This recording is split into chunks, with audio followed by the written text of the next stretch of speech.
আগামী বর্ষার আগে বালির নিকাশির কাজ খতিয়ে দেখতে পথে নামলেন বিধায়ক সঞ্জয় সিং। তার অভিযোগ, এর আগে প্রায় ১.৫ দশকে বালি বিধানসভা এলাকায় কোনো উন্নয়ন হয়নি, প্রচুর সমস্যা রয়েছে এখানে। সোমবার সকালে তিনি বেলুর ধর্মতলা রোড এবং MLB রোড সহ একাধিক এলাকা পরিদর্শন করেন। সাধারণ মানুষের সঙ্গে কথা বলে সমস্যার কথা শোনেন। সাফাই কর্মীদের রাস্তায় পড়ে থাকা নোংরা আবর্জনা দ্রুত তুলে ফেলার নির্দেশ দেন বিধায়ক। এদিন সাংবাদিকদের মুখোমুখি হয়ে তিনি বলেন, আমাকে কাজ করতে হবে, 100% উদ্যোগ নেব। এখানকার নর্দমার জল রাস্তার উপরে উপচে পড়ছে। আজ সকালে সুয়ারেজ এবং সাফাইয়ের কাজ যারা করেন তাদের ডেকে পাঠানো হয়। জানা গেল এখানকার নর্দমা ভাঙা আছে। এখানে সুয়ারেজ পাইপ 6 থেকে 8 ইঞ্চি ভাঙা আছে। এই পরিস্থিতি থাকলে বর্ষার সময় জল হয়ে যাবে, এতে মানুষের সমস্যা হবে।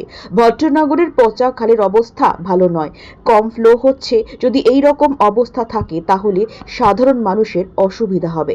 এই জন্য বালির অ্যাডমিনিস্ট্রেশনের সঙ্গে বৈঠকের পাশাপাশি সেচ দফতরের আধিকারিকদের সঙ্গেও কথা হয়েছে। এরপর যৌথভাবে আমরা ভিজিট করব।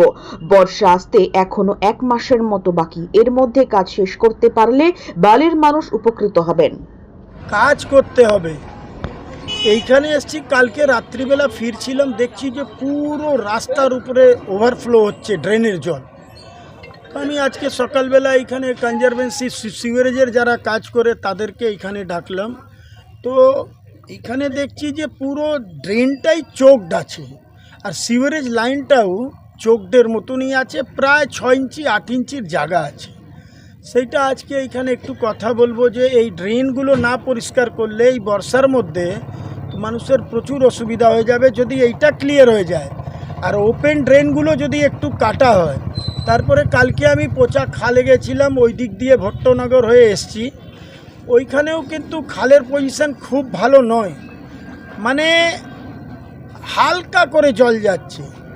তো এইগুলো যদি বর্ষার আগে আমরা না পরিষ্কার করি তাহলে কিন্তু পাবলিকের খুব মুশকিল হয়ে যাবে। সেইটার জন্যই আমি বালির অ্যাডমিনিস্ট্রেটরের সঙ্গে একদিন দেখা করেছিলাম, আবার আজকে আমি ওনার কাছে যাচ্ছি।